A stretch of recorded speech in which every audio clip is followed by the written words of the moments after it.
That prized NFT you own, that totally unique digital asset, yeah, it might not be as permanent as you think.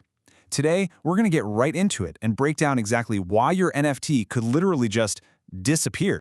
I mean, we've all heard the pitch, right? NFTs are supposed to be these permanent, unchangeable assets stored forever on the blockchain. It's the whole selling point, this idea that it's yours forever. But here's the uncomfortable truth. That whole permanence thing, it comes with a huge catch. And honestly, it's something a lot of people only find out about after it's way too late. So to really get why, we've got to pop the hood and see what an NFT really is. Because for most of them, the secret is it's not actually storing the art. Okay, this is the part that blows people's minds. When you buy an NFT, you're not usually buying the actual JPEG or the video file. Nope. What you're buying is a token on the blockchain that has a link inside it, a link that just points to where the file is.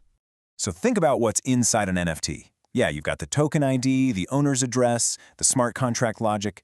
All that stuff is safe and sound on the blockchain. But the actual art, the cool picture or song, that's living somewhere else entirely, just hanging out at the other end of that link.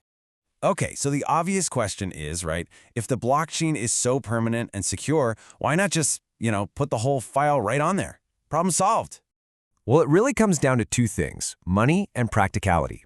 Blockchains are, frankly, terrible at storing big files. Trying to cram a single high-res image on-chain could cost thousands of dollars. It's just not what they're built for.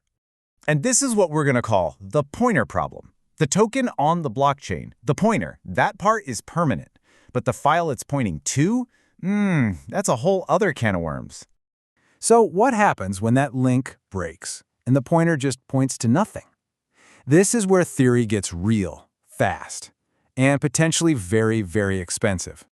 It's such a weird situation. You can prove without a doubt that you own the token on the blockchain. It's like you own this beautiful, indestructible picture frame, but the painting that was inside it is just gone, replaced by a 404 error. So how do these links even break in the first place? Turns out there are a few different ways your NFT's content can just, poof, vanish into thin air. Okay, so first, the most obvious one, the file is on a regular server and that server just gets turned off. Simple as that. Or if it's on a decentralized network like IPFS, the file can disappear if nobody is actively pinning it. Basically, nobody's telling the network to keep it saved. And of course, the project could just run out of cash or someone could have just messed up the code. Either way, that link is dead. And that analogy just hits so hard, right? You're left with this perfectly valid, 100% authentic proof that you own something that doesn't exist anymore. All right, so people are aware of this, obviously. To fight this problem, projects usually take one of two paths for storing their files. And you guessed it, each one has its own pros and cons.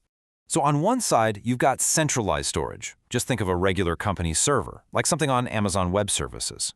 And on the other side, you've got decentralized storage, like IPFS, where the file is chopped up and spread out over a whole network of computers. So let's stack them up. Centralized is pretty reliable, for now. But it's a huge single point of failure. If that one company goes under, poof, your file's gone. Decentralized is definitely tougher, more resilient, but its long-term survival completely depends on people actually bothering to keep the network running. So what's the bottom line? The hard reality is that neither of these options, on their own, can actually guarantee your NFT will be around forever. And that brings us to the real core of this whole thing. This isn't just a tech problem, it's an economic problem. It all comes down to incentives. So on a decentralized network like IPFS, a file doesn't just stay there by magic. Somebody has to pin it, which is just a fancy way of saying they have to tell the network, hey, save this, it's important. If nobody pins it, eventually the network just deletes it to free up space. Which of course leads to the million-dollar question. Who is supposed to do the pinning? The artist, the marketplace you bought it from, you the owner? Because hosting data isn't free. So why would anyone keep paying year after year just to keep your picture online forever? And really, if you remember one thing, let it be this. NFTs don't disappear because the blockchain broke. The blockchain is doing its job just fine. They disappear because the whole system of storing the actual data, a system run by people and money, is what breaks down.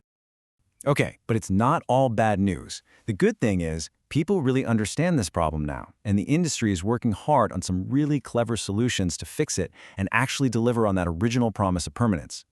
So what are they doing? For one, we're seeing networks that actually reward people for storing data long-term. Think of it like getting paid to help keep the internet's library safe. We're also seeing hybrid approaches, using decentralized storage, but also having old-school backups just in case. And honestly, the best part? We, the community, are getting smarter. People are starting to ask the tough questions and demand to know how their stuff is being stored. And that's really what this all boils down to.